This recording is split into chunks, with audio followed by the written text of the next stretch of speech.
L'Afrique malade du christianisme.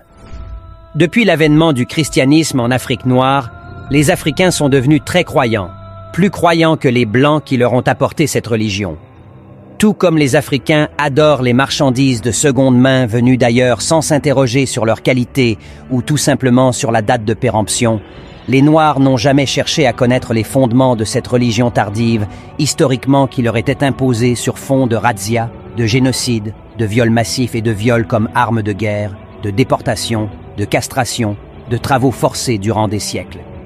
Une fois le mythe de la supériorité de l'homme blanc gobé, l'Africain n'a plus eu de mal à accepter la supériorité de sa religion, de son Jésus et de sa Bible. Combien d'Africains se sont une fois arrêtés pour ôter le manteau de la croyance aveugle et revêtir la tunique de l'esprit critique afin de s'interroger en profondeur sur l'authenticité des croyances, dogmes et enseignements qu'on leur donne dans les églises? Très peu.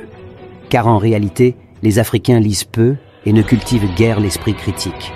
Cette carence relève en vérité du fait du colon blanc qui a su mettre en place des verrous afin de confiner l'esprit de l'homme noir dans les limites étroites de la religion chrétienne. La preuve de cette assertion se retrouve dans le discours tenu en 1883 devant des missionnaires par l'un des plus grands génocidaires de la planète, le chrétien roi des Belges, Léopold II.